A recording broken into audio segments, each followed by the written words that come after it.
यूँ तो कहा जाता है कि सभी इंसान एक जैसे होते हैं, सभी को भगवान ने एक जैसा ही बनाया है। लेकिन असल में कुछ लोगों के पास अद्भुत शक्तियाँ होती हैं। कोई पानी के अंदर सांस ले सकता है तो कोई पानी के अंदर देख भी सकता है। कुछ इंसान आसानी से पेड़ों पर चढ़ सकते हैं तो कुछ बिना टेलीस्कोप के ही ब्रह्मांड के तारे देख सकते हैं। दुनिया भर में कई ऐसी कम्युनिटी हैं जो सामान्य इंसानों से अलग हैं और उन्हीं के बारे में आज हम बात करने वाले हैं। बजाऊ कम्युनिटी के लोगों को साधारण इंसान नहीं कहा जा सकता। ये कई काम ऐसे कर सकते हैं जिसके बारे में आप और हम कल्पना भी नहीं कर सकते। बजाऊ असल में नोमैड्स का एक ग्रुप है जो इंडोनेशिया, मलेशिया और फिलीपींस के आसपास मौजूद समुद्र में रहते हैं। इनका अधिकांश जीवन हाउस बोट पर ही निकलता है। ये किसी एक देश के नहीं रह सकते क्योंकि इनके पास किसी भी देश की नागरिकता नहीं है और न ही कोई देश इन्हें अपनी नागरिकता देता है। इसलिए ये पानी के ऊपर रहने पर मजबूर हैं। हाउस बोट और पानी के बीच में ही ये घर बना कर रहते हैं और ऐसा नहीं है कि ये सिर्फ पानी के ऊपर रहते हैं बल्कि ये पानी के अंदर भी रह सकते हैं। बजाऊ कम्युनिटी के लोग दुनिया में बेस्ट डाइवर्स माने जाते हैं। ये पानी के भीतर 13 मिनट तक अपनी सांसें रोक सकते हैं। दिन में करीब 8 घंटे तक ये पानी के भीतर रहते हैं और शिकार करते हैं। पानी के अंदर रहने में इन्हें कोई समस्या नहीं होती है और हैरानी की बात यह है कि बिना किसी इक्विपमेंट के ये 230 फीट की गहराई तक डाइविंग कर सकते हैं। एक आम इंसान पानी में कुछ सेकंड्स या फिर 1 या 2 मिनट तक की सांस रोक सकता है, लेकिन इस कम्युनिटी के लोग 13 मिनट तक सांसें कैसे रोक लेते हैं, ये बात जानने के लिए साइंटिस्ट काफ़ी उत्सुक हैं। बजाऊ लोगों पर जब रिसर्च की गई तो कई बातें सामने आई। ये लोग पिछले 1000 से अधिक सालों से ऐसे करते आ रहे हैं। इतने सालों में इनकी बॉडी के अंदर कई नेचुरल चेंजेस होने शुरू हो गए। जब ये पानी में जाते हैं तो इनकी हार्ट बीट कम हो जाती है और रेड ब्लड सेल्स भी सिकुड़ जाते हैं, जिससे इन्हें कम ऑक्सीजन की ज़रूरत पड़ती है और ये ज़्यादा देर तक पानी में अपनी सांसें रोक पाते हैं।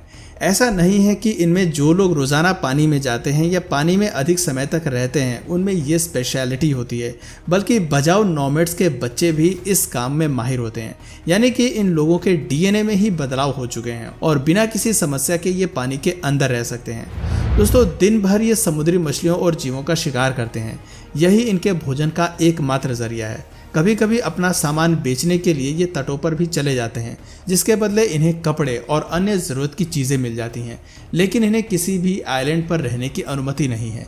बजाऊ लोगों के शरीर में मौजूद स्प्लीन भी करीब 1.5 गुना ज़्यादा बढ़ गया है, जिसे आप एक प्रकार का एडॉप्टेशन कह सकते हैं। दोस्तों, अगर आपको किसी ऊंचाई वाली जगह पर रहने के लिए कहा जाए या किसी ऊंची पहाड़ी की चोटी पर चढ़ने के लिए कहा जाए तो शायद आपको कई प्रकार की समस्याएं शुरू हो जाएंगी। आपके सिर में दर्द होगा, सांस लेने में तकलीफ होगी और एल्टीट्यूड सिकनेस भी आपको परेशान करेगी। लेकिन तिब्बत में रहने वाले लोगों के साथ इस प्रकार की कोई भी समस्या देखने को नहीं मिलती है। वे आराम से बर्फीली चोटियों और हायर एल्टीट्यूड में रह सकते हैं। इसका श्रेय डेनिसोवेंस को जाता है, जिनके जीन्स तिब्बती लोगों में मौजूद हैं। आज से हजारों वर्ष पहले डेनिसोवेंस होते थे जिन्होंने खुद को ऊंचाई वाली जगहों पर रहने के लिए विकसित किया था।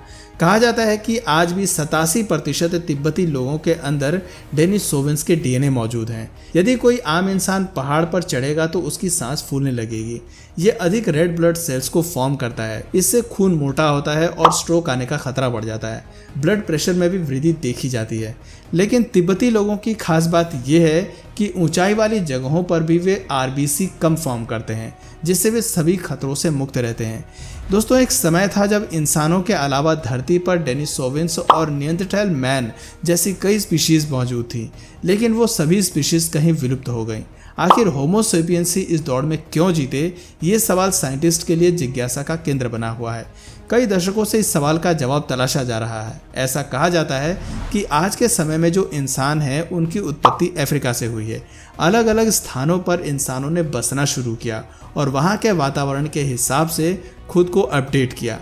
तिब्बती लोगों के अलावा नेपाल के लोग भी ऊंचाई वाली जगहों पर रहने और तेजी से पहाड़ों पर चढ़ने के लिए जाने जाते हैं। नेपाल के शेरपा ग्रुप के लोगों को इस काम में महारत हासिल है। वो इतनी तेजी से पहाड़ पर चढ़ते हैं कि उनकी स्पीड का कोई मुकाबला नहीं है। उन्हें अपनी बॉडी में ऑक्सीजन मेंटेन करना अच्छे से आता है। धरती के 1.5 मील की ऊंचाई पर ऑक्सीजन लेवल काफ़ी कम हो जाता है और जिन लोगों को ऐसे इन्वायरमेंट में आदत नहीं होती है उन्हें काफ़ी तकलीफ होती है। शेरपा ग्रुप के लोग भी तिब्बतियों की तरह ही हायर एल्टीट्यूड पर कम रेड ब्लड सेल्स प्रोड्यूस करते हैं। घाटियों में वही लोग ऑक्सीजन को एनर्जी में बदल लेते हैं। दोस्तों, एक इंसान को स्वस्थ जीवन जीने के लिए कई प्रकार के पोषक तत्वों की जरूरत होती है। इन्हें सभी प्रकार के विटामिन चाहिए होते हैं और मिनरल्स की जरूरत होती है, तभी वो बीमारियों से लड़ पाते हैं और खुद को स्वस्थ रख पाते हैं। अगर कोई भी विटामिन या मिनरल बॉडी में कम होता है तो उसकी कमी से होने वाली डिजीज से आप पीड़ित हो सकते हैं। लेकिन इनुइट कम्युनिटी के लोगों को इन सबसे कोई फर्क नहीं पड़ता। ये कम्युनिटी आर्कटिक रीजन में रहती है, जहाँ 12 महीने भयंकर ठंड और बर्फ पड़ती है। यहाँ पर आपको खाने को क्या मिलेगा इसकी कल्पना आप कर ही सकते हैं। इनुइट लोगों के भोजन का एकमात्र जरिया जानवर है। वे जानवरों का शिकार करते हैं और उनसे ही अपना पेट भरते हैं। सिर्फ एनिमल फैट उन्हें मिलता है। जो विटामिन आप और हम रंग बिरंगी फल सब्जियों से प्राप्त करते हैं वो तो उन्हें देखने को भी नसीब नहीं होता। सिर्फ एनिमल फैट पर ही इनुइट कम्युनिटी के लोग जिंदा रहते हैं। उन्हें न तो विटामिन सी की कमी होने से कोई खतरा महसूस होता है और न ही विटामिन डी की कमी होती है। विटामिन ए हमारी आंखों और हड्डियों के लिए बहुत जरूरी होता है। इन सब के अभाव में भी इनुइट लोग पूरी तरह से स्वस्थ रहते हैं।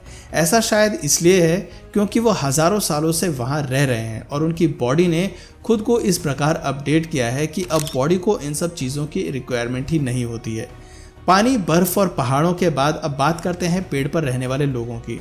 कोरवाई दुनिया की एकमात्र नॉन कम्युनिटी है जो पेड़ों पर घर बनाकर रहते हैं। पापुआ न्यू गिनी में ये ट्राइब्स रहती है। पेड़ों को काटकर ऊंचाई पर बने घर देखने में रोमांचक और काफी खतरनाक लगते हैं। शायद आप सोच रहे होंगे कि भला ऐसे घर बनाने का क्या फायदा। असल में इस स्थान पर कभी भी बाढ़ आ जाती है। साथ ही जंगल में कीड़े मकोड़े और अन्य जीव जंतुओं का खतरा भी लगातार मंडराता रहता है। ऐसे में खुद को सुरक्षित रखने के लिए कोरवाई ट्राइब्स के लोगों ने पेड़ों पर रहने का फैसला किया। इतनी ऊंचाई पर घर बनाने में इन्हें केवल 15 दिनों का समय लगता है। ये लोग पेड़ पर चढ़ने में भी माहिर होते हैं। आसानी से बिना किसी सहायता के ये पेड़ पर चढ़ जाते हैं। साथ ही कोरवाई लोगों का ऐसा मानना है कि मरने के समय आत्माएं धरती पर भटकती हैं और अगर वे नीचे रहेंगे तो भूत प्रेत उन्हें परेशान कर सकते हैं। पेड़ों पर बने घर में वे खुद को सुरक्षित महसूस करते हैं। पेड़ों पर चढ़ने की बात चल ही रही है तो युगांडा की ट्राइब्स के लोग भी इसमें बहुत कुशल होते हैं। इंसान बंदरों और चिंपैंजी की तरह ऊंचे ऊंचे पेड़ों पर चढ़ जाते हैं। वे लोग पेड़ पर से शहद इकट्ठा करते हैं और आज तक कभी ऐसा सुनने में नहीं आया कि पेड़ पर चढ़ने के दौरान कोई हादसा हुआ हो या किसी इंसान की मौत हो गई हो। अब चलिए भारत के अंडमान निकोबार आइलैंड से कुछ ही दूरी पर रहने वाले मोकेन ट्राइब्स के लोगों के बारे में जान लेते हैं।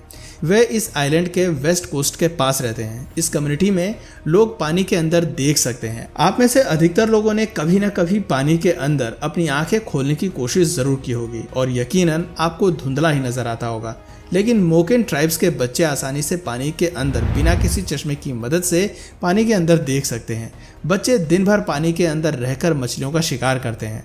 असल में इन लोगों की आंखों की रेटिना ने खुद को पानी के हिसाब से अपडेट कर लिया है। यूरोपियंस को जब ये बात पता चली तो उन्हें काफी ताज्जुब हुआ और उन लोगों ने भी उसी स्थान पर पानी के अंदर देखने की कोशिश की। कुछ दिनों तक लगातार ट्राई भी किया लेकिन सफलता नहीं मिली, बल्कि खारे पानी के कारण उनकी आंखें लाल हो गई थी। इस तरह की चीजें कुछ ही दिनों में या महीनों में अपडेट नहीं होती, बल्कि इसके लिए सैकड़ों वर्षों का समय लगता है।